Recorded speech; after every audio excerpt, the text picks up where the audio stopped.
व्यक्ति का नाम आ रहा है, उसको कुछ दिन पहले प्रधानमंत्री ने अवार्ड दिया था और वो आध्यात्मिकता और स्पिरिचुअलिटी पे बहुत बातें कर रहे थे।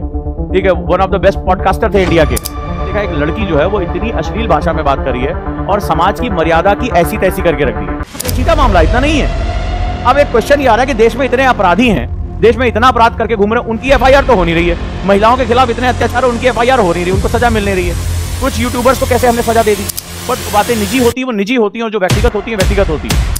30 साल हो यहाँ पर, चले जाओगे इस दुनिया से, 60 साल जिए चले गए इस दुनिया से, आप उसको गिरफ्तार करो ना, जो वाकई में अपराधी है। वो तो जमानत पे घूम रहा है, वो जो बड़े बड़े घोटाले कर रहा है वो जमानत पे घूम रहा है, वो भी तो समाज को नुकसान पहुंचा रहा है, टैक्स पेयर का पैसा लेकर घूम रहा है। कोई जमीन घोटाले में, कोई चारा घोटाले में, कोई शराब घोटाले में, पता नहीं कहां घोटाले में लगे, कोई कोयला खा गया। हम कितने भी मॉडर्नाइज हो जाएं, हम कितने भी अमीर हो जाएं, हम अपने आप को कहीं भी लेके चले जाएं, लेकिन वो आस्था का ज्वार हमें वहां पे खींच के लेकर जा रहा है। भले चाहे हमें 20 किलोमीटर पैदल चलना पड़े, लेकिन हम क्या कर रहे हैं, जा रहे हैं। कुछ यूट्यूबर्स हैं जिन्होंने एक शो है इंडिया गॉट लैटेंट, अब उसमें अश्लीलता की हद पार कर दी। जब मुझे ये समाचारों में आया तो मैंने कहा देखें किस बात पे इतना चर्चा हो रहा है, क्योंकि जिस व्यक्ति का नाम आ रहा है उसको कुछ दिन पहले प्रधानमंत्री ने अवार्ड दिया था और वो आध्यात्मिकता और स्पिरिचुअलिटी पे बहुत बातें कर रहे थे। ठीक है, one of the best podcaster थे इंडिया के, और अचानक से ऐसा क्या हो गया। जब उस शो में देखा तो उसमें मैंने देखा एक लड़की जो है वो इतनी अश्लील भाषा में बात करी है और समाज की मर्यादा की ऐसी तैसी करके रख दी है। तो समाज जो होता है, अगर हम ये कहते हैं कि I have a freedom of speech, मुझे बोलने की स्वतंत्रता है, तो एक आदमी जब ये जो अध जल वाले जो है ना, जिनको पास नॉलेज जो है वो किसी समाज की नहीं है। मैंने हमेशा कहा था कि समाज, आप अमेरिका का कल्चर अमेरिका में अपनाइए, बुराई नहीं है, बिल्कुल अच्छा करिए, आप अपने कपड़ों को अपने सर पे पहनिए, कोई मनाही नहीं है। लेकिन कभी भी किसी देश का कल्चर, मैंने कहा था 2 शब्दों से होता है, देश और काल। देश का मतलब वो क्लाइमेटिक और ज्योग्राफिकल डिवीजन क्या है, और दूसरा काल मतलब वो समय क्या है। तो जब भी किसी भी आप व्यवहार को अपनाते हैं तो हमेशा वो 2 शब्दों के अंतर्गत होना चाहिए, देश और काल। अब उन्होंने जो कहा, महिला ने जो कहा, उन्होंने खूब ढेर सारी अपनी बातें कर दी और अच्छे खासा उसके व्यूअर हैं, लोग देख रहे हैं, लोग ये अश्लीलता पसंद कर रहे हैं। अब उसके खिलाफ हो गया एफआईआर, सरकारों ने भी, पार्लियामेंट में इस पर चर्चा हुई और गिरफ्तारी की बात आ गई। तो अब यहां पर बात आ रही अभिव्यक्ति की स्वतंत्रता की। अब ये बड़ा पेचीदा मामला, इतना नहीं है।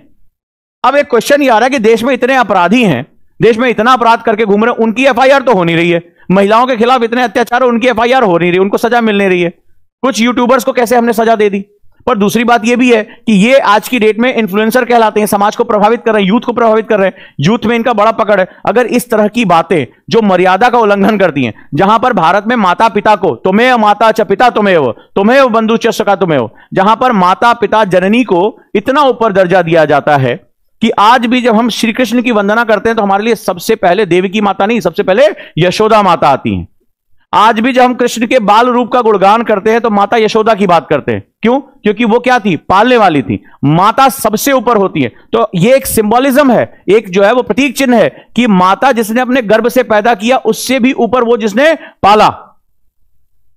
यहां तक कि जब आप भगवान श्री कृष्ण की लीलाओं का अध्ययन करेंगे तो पूतना आती हैं कि भाई मैं इस बच्चे को दुग्धपान कराऊंगी, तो श्री कृष्ण सहर्ष स्वीकार कर लेते हैं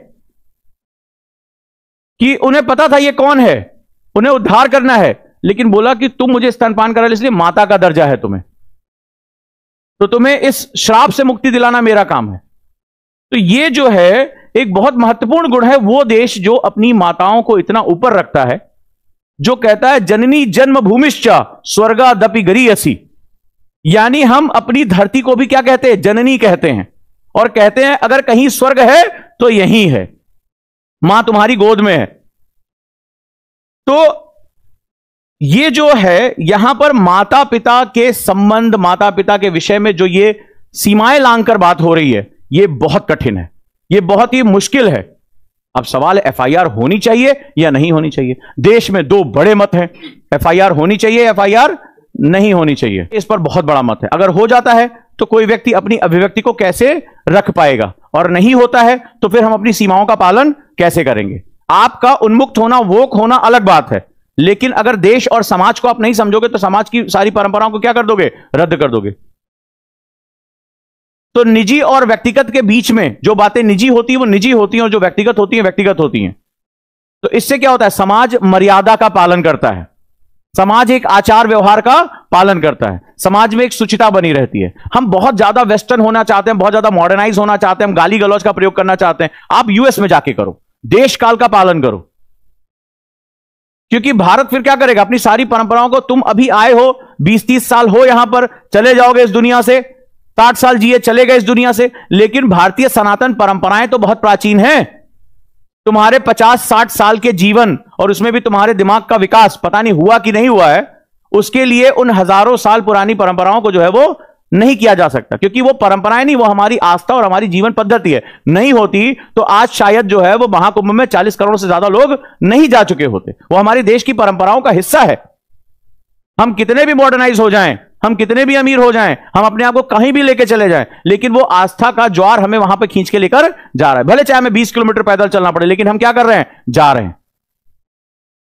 तो उसका यह कारण, सभी कोई फैशनेबल नहीं है, उसमें ऐसे भी लोग आ रहे हैं जिन्होंने सोशल मीडिया का इस्तेमाल भी नहीं किया होगा, लेकिन वो आस्थाएं इतनी गहरी हैं कि हम कहीं भी चले जाएं, हम दुनिया के किसी भी कोने में रहें, हमारी जो, मैंने पहले भी एक लाइन बोली थी, बहुत महत्वपूर्ण है, कि चेतनाएं कभी विलुप्त नहीं होती, चेतनाएं सिर्फ सुप्त होती हैं।